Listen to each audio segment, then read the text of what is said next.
The autumn sunset paints my parents' suburban home in amber light as I pull into the driveway. Sunday dinner, a tradition I've maintained despite the subtle tensions that have shadowed our family for years. I smooth my charcoal pencil skirt and straighten my cream blouse before stepping out of my sensible sedan. Through the bay window, I catch a glimpse of movement, laughter. Something feels different tonight. I knock twice before using my key, a habit my mother instilled in me since childhood. Always announce yourself, Michelle. It's the polite thing to do. The scent of roast chicken and rosemary potatoes wraps around me as I step inside. Family photos line the hallway, decades of carefully arranged memories. My high school graduation, Rachel's college ceremony. Family vacations where I always seemed to be half smiling while everyone else beamed. Michelle, is that you? Mom calls from the dining room.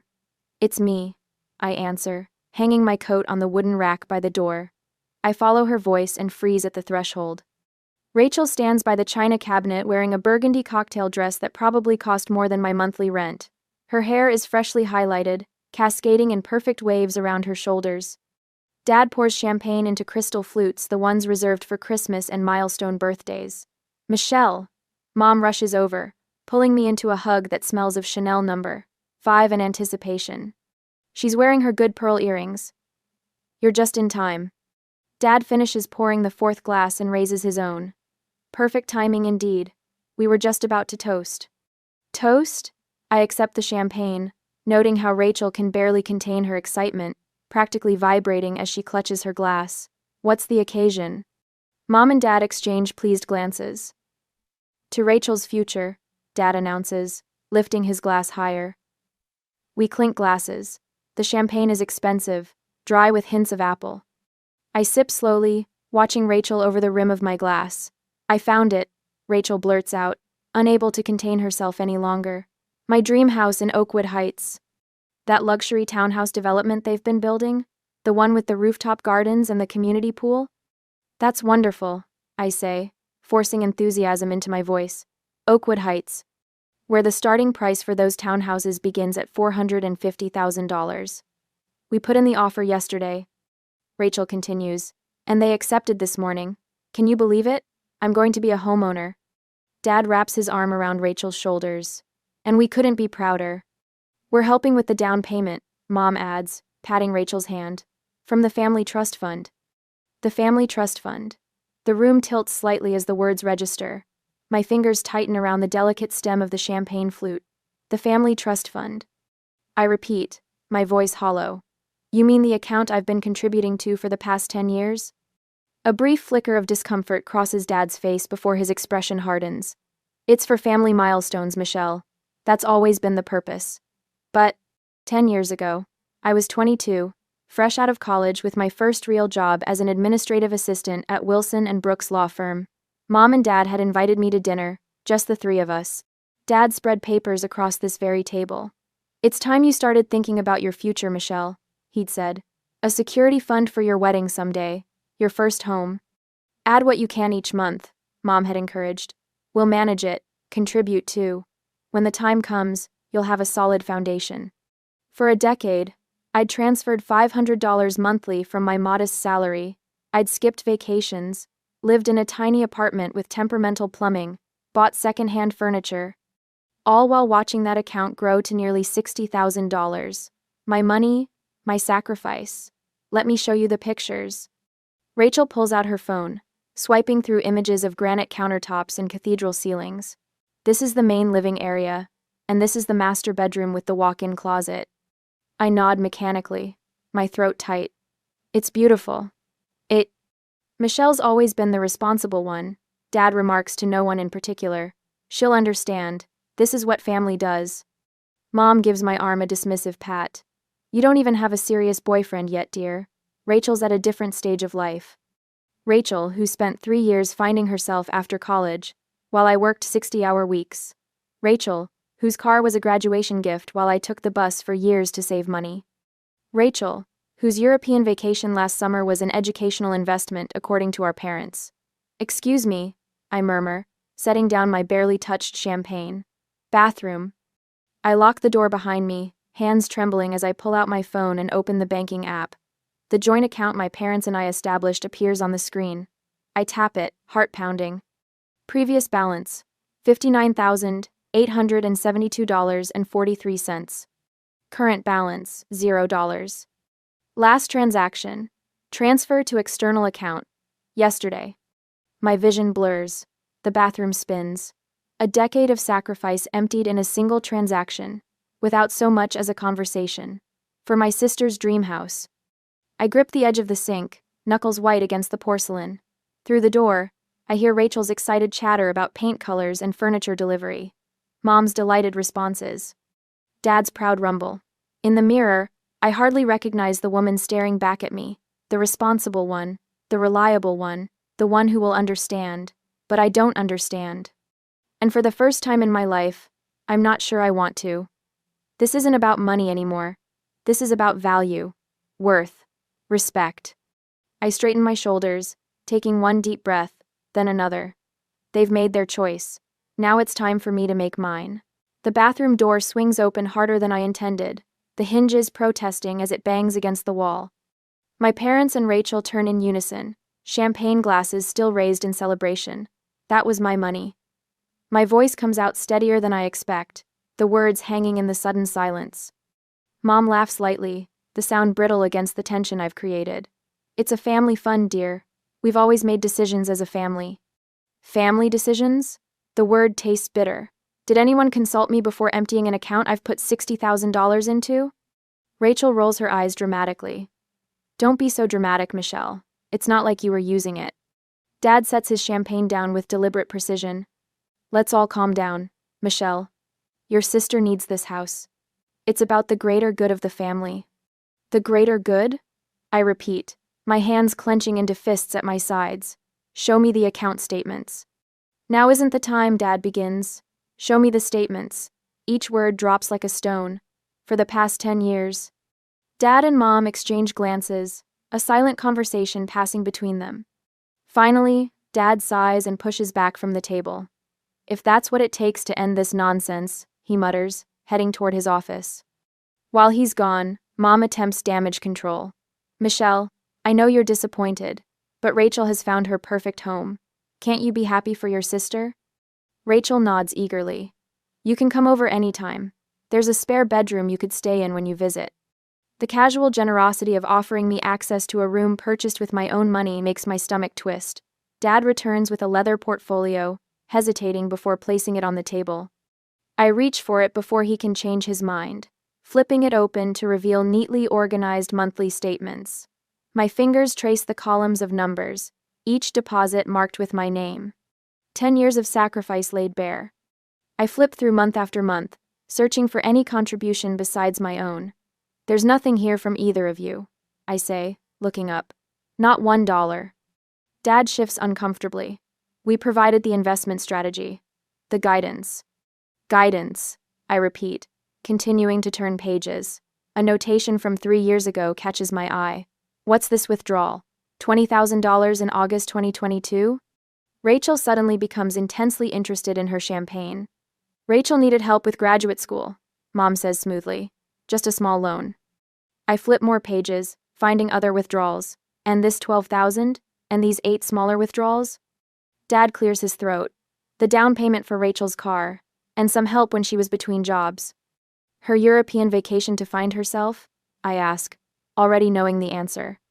Mom reaches for my hand, which I pull away. Michelle, family supports each other. Your sister needed these things. And what about my needs? The question hangs between us. You've always been so capable, Dad says, as if it's a compliment. So independent. So independent because I had to be. I counter. Because every time I needed something, the answer was no. That's not fair, Mom says, her eyes welling with tears. After everything we've done for you. What exactly have you done? The question isn't angry anymore, just genuinely curious. We raised you, Dad says sternly. Put a roof over your head. Food on the table. The bare minimum parents are supposed to do, I reply. Family supports each other, Dad repeats, his jaw tightening. Your sister needs this. Start in life. And I don't? I close the portfolio, suddenly exhausted. I've supported this family by being the responsible one for 32 years. Rachel scoffs. twirling her champagne stem between manicured fingers. It's just money, Michelle. You can save more. It's not my fault you chose a boring career. The casual cruelty of her words cuts through the last threads of my patience. I stand, gathering my purse and the portfolio of statements. Where are you going? In. Mom asks, alarm rising in her voice. I made your favorite dessert, lemon squares. I've lost my appetite. Dad stands too, his authority a familiar weight in the room. Michelle, we expect you to be reasonable about this. The decision has been made. Yes, it has. I agree, turning toward the door. But not by you. This is ridiculous, Rachel says. You're ruining a perfectly good celebration over some money. I pause at the doorway, looking back at the three of them, Dad, stern and immovable, Mom anxiously twisting her napkin, Rachel annoyed at the interruption of her moment.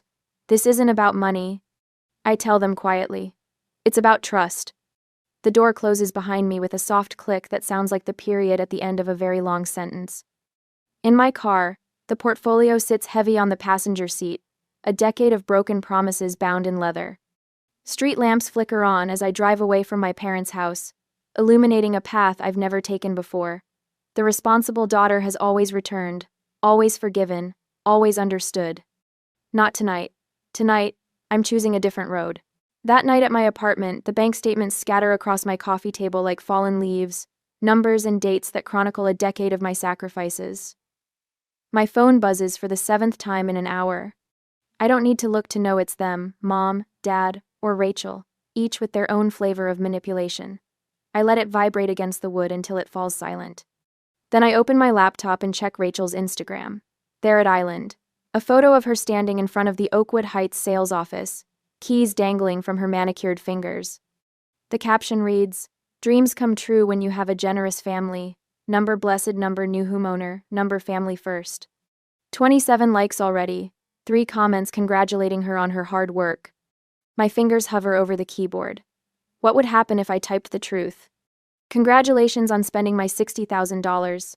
Hope the floors don't creak like my apartment that I've lived in for years while saving for my own home. The phone buzzes again. This time I look. Mom, Michelle, please call us. Your father is very upset. We need to talk about your behavior last night. My behavior. As if walking out of Sunday dinner after discovering they emptied my account was some kind of teenage rebellion. The next message arrives before I can set the phone down. Dad, your silence is disappointing but not surprising. The Robinson family handles matters privately. Consider the reputation you're risking with this childish tantrum.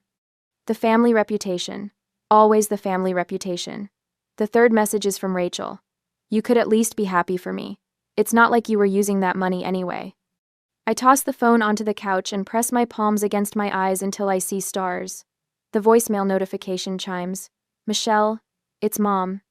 I know you're upset, sweetheart, but you're not seeing the bigger picture. Rachel is starting her life with Jordan. They need this home to build their future. You've always been our rock, our responsible one. Please call me back. Your father, Island. Her voice drops to a whisper. He's talking about removing you from the will if you pursue this. Please be reasonable. I delete the message without listening to the rest. 3 more voicemails follow the same pattern, sweet concern melting into veiled threats. When the knock comes at my door the next evening, I expect to find Mom or Dad standing in the hallway with stern expressions and rehearsed speeches about family duty. Instead, it's Sarah, clutching a bottle of wine and a folder. You sounded terrible on the phone, she says, pushing past me into the apartment. I brought reinforcements. Sarah has been my friend since college and now works as a paralegal at Westbrook and Associates. Her practical nature and legal knowledge have saved me from several bad decisions over the years. I accept the wine but eye the folder warily. What's that? Information. She pulls out a corkscrew from my kitchen drawer, already familiar with my apartment's layout. You said they emptied a joint account that you've been funding for 10 years, right? Without your knowledge or consent? The wine splashes into 2 glasses, deep red against clear crystal, the only fine thing I own. A graduation gift from Aunt Meredith. Yes. Almost $60,000. My voice sounds hollow even to my own ears. But it was a family account. That's what they keep saying. Sarah takes a long sip before answering. That's not just unfair, Beth. It might be illegal. Illegal? The word feels foreign in my mouth when applied to my parents, but their names were on the account too. Joint account doesn't automatically mean communal funds, especially if there's a paper trail showing you were the only one contributing. She slides the folder toward me. You should talk to Thomas Wilson at our firm. He specializes in financial disputes, including family matters. I thumb through the pages. She's brought printouts about financial misappropriation, joint account laws, and fiduciary responsibility. Terms that feel too cold and clinical to apply to Sunday dinners and childhood bedrooms. I can't sue my family, Sarah. You can't let them steal from you either. The word steal lands like a slap. I've been avoiding that term even in my thoughts. 2 days later, I sit across from Thomas Wilson in his office. He reminds me of my grandfather, silver-haired with kind eyes that harden when I show him my bank statements and the account agreement. This isn't a family trust, Miss Robinson, he says, removing his reading glasses. This is your money, plain and simple. They're my parents, I whisper, as if that explains everything. Yes, he agrees, leaning back in his chair, which makes this betrayal of trust even more concerning. I stare at my hands, at the ink stains on my right index finger from grading papers. I need to think about this. After work the next day, I linger in my empty classroom. The third-grade artwork lines the walls, bright colors and hopeful scenes. I straighten Lily's drawing of a butterfly, Xavier's crayon rendering of his family, Emma's careful depiction of the solar system. 5 years teaching at Franklin Elementary. 5 years of watching children grow and learn while my own life remained suspended in amber. Always the responsible one. Always putting others first. I sit at my desk, surrounded by the remnants of today's lesson on simple machines.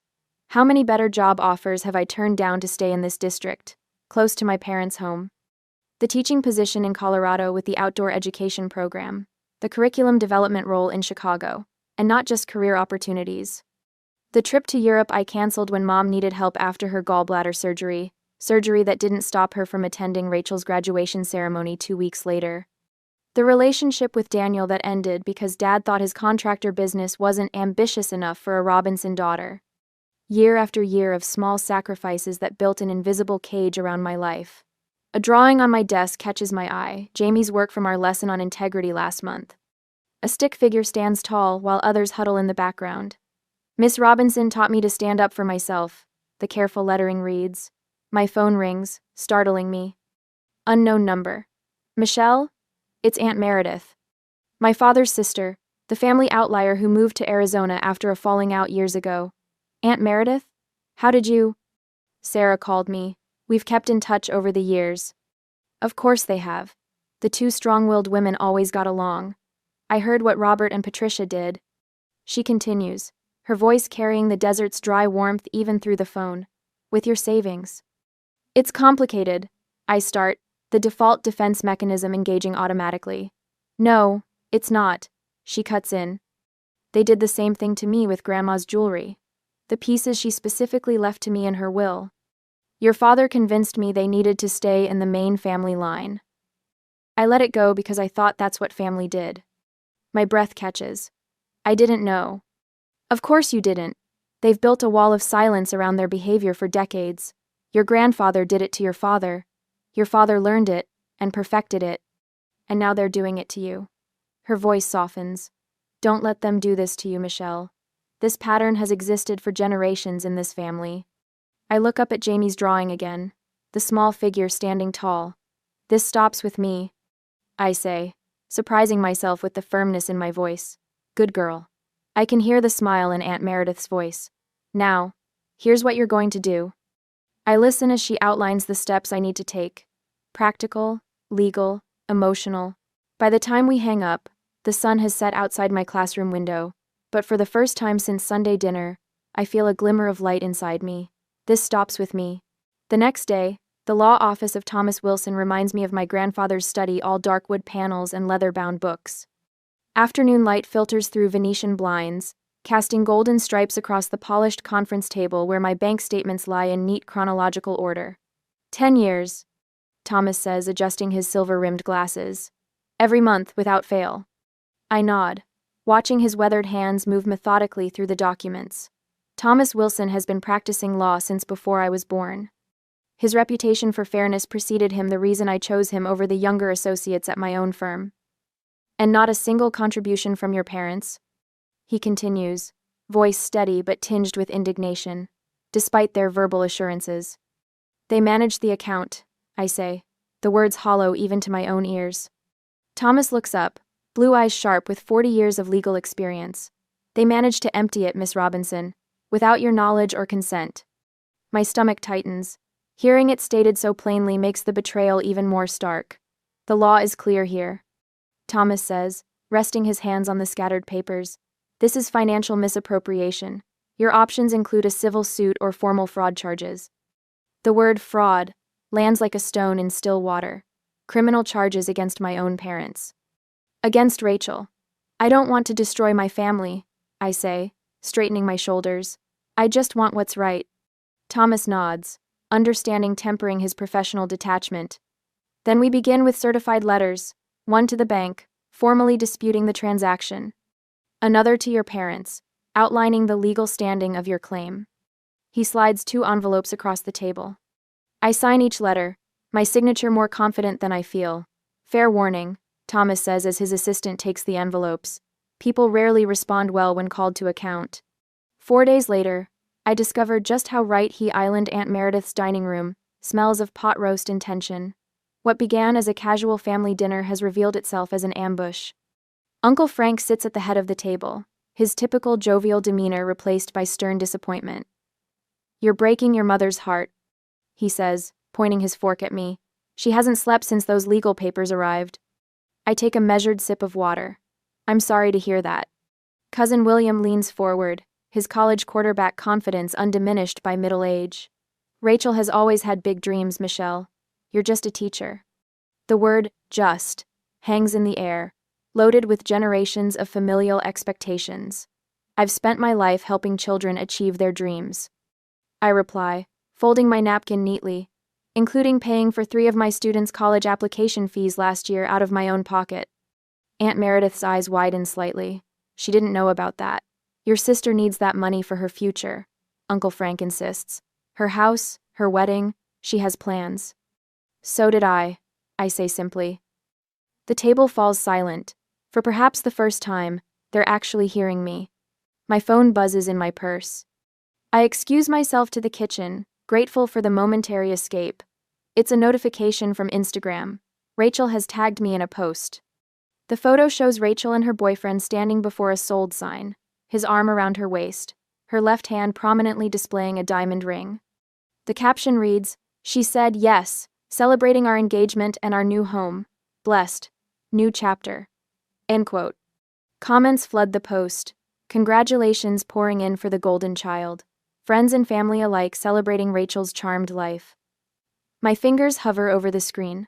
I could ignore it, walk away. But something inside me, perhaps the same steel that made me save month after month, while Rachel spent freely, refuses to remain silent. I type a single, measured comment. Congratulations on your engagement. I hope your home brings you as much joy as my decade of savings brought me. I hit send before I can reconsider, then return to the dining room, just as my phone begins buzzing continuously with notifications. 3 days later, the first real victory arrives in my email inbox. A formal letter from the bank. Accounts frozen pending investigation into disputed transactions. My father calls within the hour, his voice thundering through the speaker. What have you done?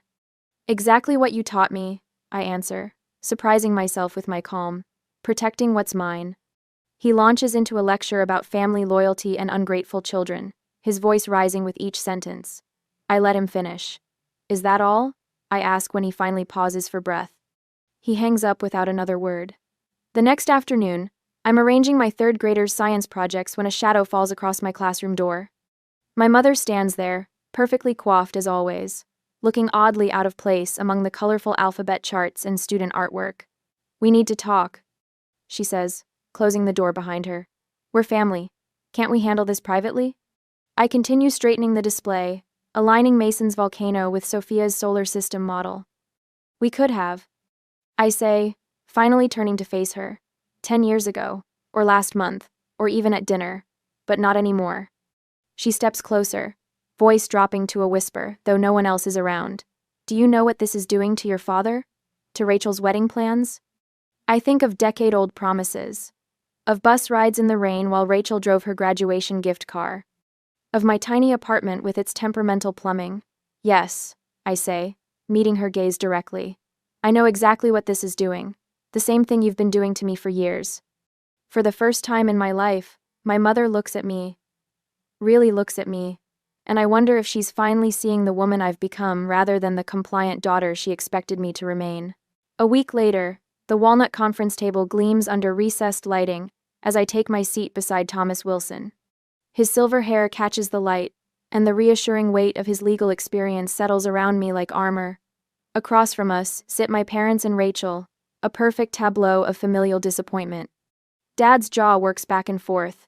He hasn't looked directly at me since entering the room. Mom's hands twist a tissue into shreds, her pearl bracelet clicking against the table with each nervous movement.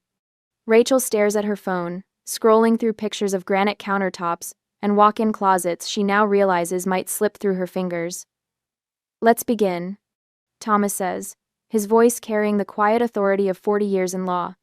He places a leather portfolio on the table and opens it with deliberate care. Dad's hand slams down. This is ridiculous. We're family, not adversaries. Michelle, I raised you better than this. Did you? The words slip out before I can stop them, quiet but razor sharp. Mom dabs at dry eyes. You're tearing this family apart over money. Money, after everything we've done for you. Thomas clears his throat. Mrs. Robinson, with respect, let's focus on the facts. He slides printed bank statements across the polished surface. These records show a decade of monthly deposits from Michelle's account, $500 each month for 10 years. Rachel finally looks up, color draining from her face as she sees the columns of numbers. Plus, Thomas continues, statements showing zero contributions from Robert or Ellen Robinson throughout this period. Dad's face reddens. We manage the account. That's a contribution. Mismanaged would be more accurate, Thomas replies, his tone unchanged. Under state law, this constitutes financial misappropriation, the transfer of funds without proper authorization. We didn't need authorization, Dad interrupts. It's a family fund. That's not what the paperwork indicates, Thomas says, tapping another document. The account was established in Michelle's name with you as co-signatories, not as a discretionary family trust. Mom leans toward Dad, whispering urgently. His expression shifts from defiance to calculation. Rachel pushes back from the table.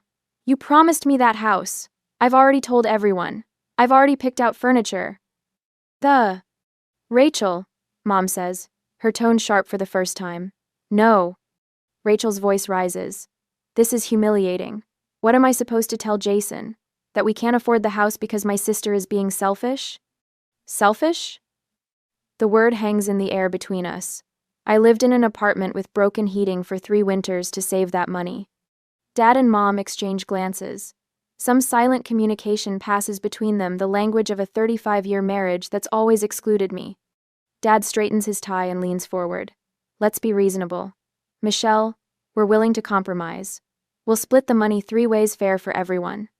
Thomas starts to speak, but I touch his arm. This moment belongs to me. No. The single syllable falls like a stone in still water. It was never yours to split.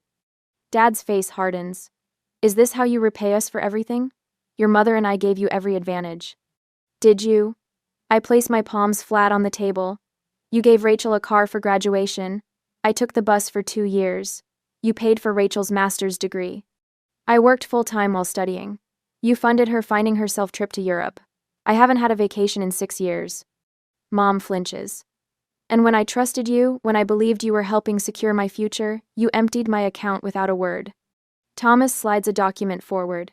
We've prepared a settlement agreement, full restoration of Michelle's funds, with 5% interest compounded annually. This is quite generous, considering we could pursue damages. Dad stares at the paper as if it might bite him. You would sue your own parents?